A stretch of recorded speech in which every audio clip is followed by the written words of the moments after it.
তো কালকে যেটা আলাপ হলো মেয়রের সঙ্গে, প্রথম কথা হলো তিনি খুব শ্রদ্ধার সঙ্গে আপনাদেরকে দেখেন। অনেক সময় মনে হয় না তুচ্ছতা ছিল করে বাংলাদেশি কোথা থেকে এসেছি, মোটেই ছিল না। অত্যন্ত শ্রদ্ধার সঙ্গে বলেছে যে আপনারা খুব মূল্যবান, তার জন্য এই শহরের একটা মূল্যবান অংশ আপনারা যে কন্ট্রিবিউট করছেন, এবং আপনাদের কঠিন পরিশ্রমের মাধ্যমে রোম শহরের যে উন্নতি হচ্ছে সেটা বারে বারে উনি উল্লেখ করেছেন।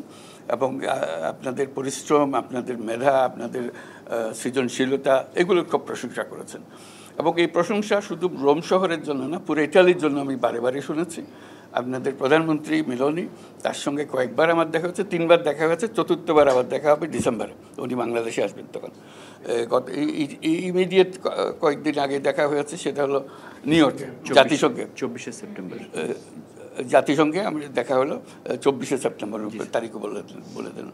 সেখানেও আবার আলাপ হয়েছে, কয়েকবার আলাপ হয়ে গেছে, 3বার আলাপ হয়েছে, এবং সেখানেও একই কথা। তো আমি বিষয়টা তুলেছি, অনেক জিনিস আমার জানা আছে আপনাদের সমস্যা সম্বন্ধে, যেহেতু সবসময় আসি, সবসময় কথা হয়, কারো না কারোর সঙ্গে আলাপ হচ্ছে।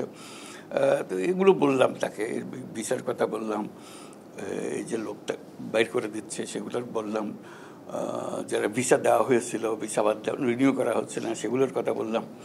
তো উনিও দুঃখের কথা বললাম, বলে আমরা খুব সম্মান করি বাংলাদেশি যারা আছেন, তারা ইটালির জন্য অত্যন্ত গুরুত্বপূর্ণ। এটা এমন না যে আমরা তাদের থেকে নিষ্কৃতি পেলে বাঁচি, ওটা আমাদের না, আমরা তাদের রাখতে চাই, এটা সম্বন্ধে পরিষ্কার যে আমরা তাদের রাখতে চাই, সম্মানের সঙ্গে রাখতে চাই।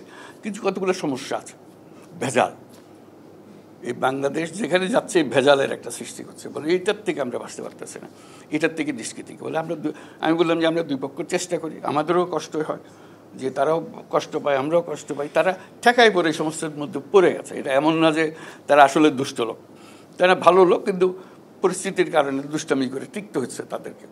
এটা দুষ্টামি করে যাতে টিকতে না হয়, একটা পন্থা বাইর করতে হবে আমাদেরকে, সেও যেন সম্মানের সঙ্গে বাঁচে, আর তোমরাও যেন আইন কানুন মতো চলে, আমরাও শান্তিতে থাকি যে আইন কানুন মতো। তো সেখানে ইতিমধ্যে আলোচনা হয়েছিল আগে, সেই আলোচনার রেশ ধরে আমি বললাম যে এখন বলছে যে একজন যদি নিয়ে যাও, আমরা একজন নতুন আনবো, একজন ভেজাল লোক নিয়ে অদল বদল করে জিনিসটা পরিষ্কার হয়ে যাক, অর্থাৎ জিনিসটা পরিষ্কার, তাদেরও ইচ্ছা পরিষ্কার, আমরাও চাই যে পরিষ্কার। তো ওখানে একজনের পরিবর্তে একজন হবে না, একজনের পরিবর্তে দুজন হবে, এগুলো নিয়ে আমরা একটা আলাপ করছি যে কী করা যায়। এটা নিষ্কৃতি, এটার থেকে নিষ্কৃতি পেতে হবে, এটার উপায় নেই আন্তর্জাতিক আইন অনুসারে, এবং বিশেষ করে ইউরোপিয়ান ইউনিয়নের সদস্য হিসেবে তাদেরকে এটা করতে হয়। যে আমাদের লোক তো আসতেছে, নানা জায়গাতে আসছে, এই যে নানাভাবে আসে, তাদের সঙ্গে আমার আলাপ হয়েছে, এই জাহাজ থেকে সদ্য নামার লোকের সঙ্গে বৈঠক হয়েছে, মেয়রকে শুদ্ধ নিয়ে আলাপ হয়েছে, কী করবে এখন, এটা এসে গেছে। তো মেয়র বললো যে ঠিক আছে, এসে যখন গেছে আমাদের দেখতে হলো তাদের গ্রহণ করা, তাদের এখানে সেটেল করা। তো তাদের অ্যাটিটিউড দেখলাম যে এরকম না, এক্ষুনি জাহাজে ওঠো ফেরত যাও, ওরকম বলে না, ওরকম বলে না তাদের। এটি হলো ভালো লাগে যে এরা সম্মান করে, মানবিকতা আছে। তো আমি বললাম যে দেখো, এটা এখন তো এখানে আসলো, বলতে এরা এখানে থাকবে না তো। আমি বলছি কেন, বলে তাদের ডেস্টিনেশন হলো অন্যদিকে, আরও উত্তরে যাবে, উত্তরে যেতে যেতে কদ্দূর যাবে সেটা তারা জানে, কিন্তু এখানে বেশি দিন থাকে না। তবে দেখলাম যে ওখানে থেকে থেকে যেটা হয়েছে, এটাও পরিচয় করে দিল, সে ওখানে আমার জন্য আমন্ত্রণ করে রেখেছিল, কয়েকজন বাংলাদেশি ছিল সেখানে, ওদের সঙ্গে পরিচয়, বলে এটা আমাদের সিটি কাউন্সিলের সদস্যরা, এখানে যারা থেকে গেছে তারা এখন সিটি কাউন্সিলে আছে, বলে তারা এখন আমার মালিক, আমার হুকুম দেয় তারা। তার মধ্যে যিনি প্রধান নেতা তাদের মেয়রে দেখলাম যে বেশ বিহু করে, তারা একটা বাচ্চা মেয়ে, একটা 27-28 বছরের মেয়ে, সে হলো এদের নেতা। যে বলে ওর কথায় আমাদের চলতে হয়, ও যখন বক্তৃতা করে আমাদের ত্রাহি ত্রাহি অবস্থা হয়। দেখলাম যে এটাও একটা সম্পর্ক দাঁড়িয়ে গেছে, যে এটা এমন না যে একেবারে নাম পরিচয়বিহীন লোক এখানে এসে গেছে, তারা শ্রদ্ধাও করে, কিন্তু সমস্যা আছে। এই সমস্যার সমাধানের জন্য বারে বারে আলাপ করছে, তারা চাচ্ছে যে কীভাবে সমাধান হবে। এই যে ছাত্রদের যাদের এক্সপায়ার করে ঢুকেছিল, তারপর আর দেয় না, এইটাও একটা বড় সমস্যা হয়ে গেছে। একটা তো হলে ভেজাল লোক ঢুকে গেছে, কাগজপত্র কিচ্ছু নাই, ভেজালের মধ্যে আছে, ওদেরকে কীভাবে সঠিক পথে নিয়ে আসা যায়। অর্থাৎ চেষ্টা হচ্ছে সমাধান করা, তাড়িয়ে দেওয়াটা সমাধান না। এইটা পরিষ্কার হয়ে গেছে, দুপক্ষেই এটা পরিষ্কার, তাড়িয়ে দেওয়াটা সমাধান না। তবে কীভাবে এটাকে পরিষ্কার করা যায় যাতে তোমরাও পরিষ্কার থাকো, আমরাও পরিষ্কার। এই হিউম্যান ট্রাফিকিং যে জিনিসটা বলে, আপনারা সবাই পরিচিত আছেন, বলে মস্ত বড় জিনিস, বহু লোক প্রাণ দেয় ইত্যাদি, এগুলো যাতে দিতে না হয় সেটার চেষ্টা করা। যেহেতু তাদের রাজনৈতিক নেতৃবৃন্দের সঙ্গে সম্পর্ক আছে, এটা বহুবার বুঝিয়েছি যে জিনিসটা যাতে হয়, সুন্দরভাবে হয়, এবং আপনারা যাতে বিভিন্ন পেশায় প্রতিষ্ঠিত হন, এটাও তারা ভালো লাগছে। তারা আসে একরকম, তারপর আস্তে আস্তে উপরের দিকে চলে যায়, কেউ তাদের নিজের চেষ্টায় করে ফেলে। তো সেটা আমাদের কাছে ভালো লাগে। যদি কোনো রকম বেআইনি কাজ না করলে আমরা খুশি।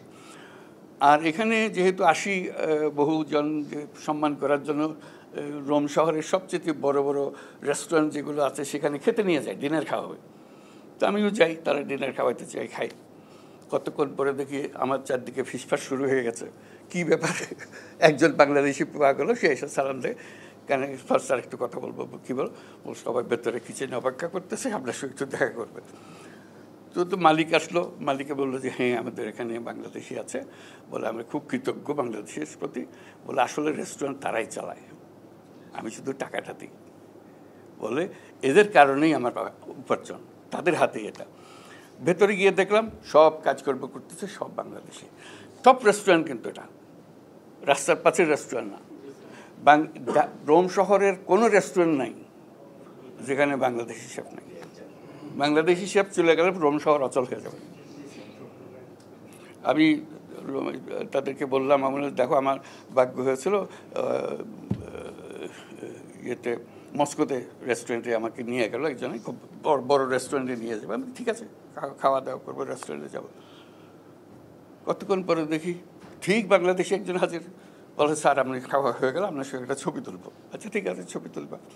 তো বলে তারপর যখন ছবি তোলার জন্য হলো, বলে একটু কিচেনে আসতে হবে। কিচেনে গিয়ে দেখি অনেক আরও মস্কোতে, এবং এটা হলো টপ রেস্টুরেন্ট মস্কোর। তার মধ্যে পুরো জিনিস চালাচ্ছে কিন্তু ইটালিয়ান খাবার খাওয়াচ্ছে। মস্কোতে ইটালিয়ান খাবারের জন্য বেস্ট রেস্টুরেন্ট হলো বাংলাদেশি শেফের তৈরি খাবার। এটা তারা সবাই বোঝে এখন। বাংলাদেশি শেফ না হলে বেস্ট রেস্টুরেন্ট হচ্ছে না, এবং ইটালিয়ান খাবার, এটা বাংলাদেশি খাবারের জন্য আসতেছিল তারা, ইটালিয়ান খাবার, এবং এরাই ভালো, সবচাইতে ভালো। কাজে এইটুকু সম্মান নিয়ে এসছে। গতবার একবার যখন এসেছিলাম, একটা সিনেমার দিকে পোস্টার দেখতেছিলাম, একটা বাংলাদেশি ছেলে তৈরি করেছে চারদিকে। হ্যাঁ, কী নাম?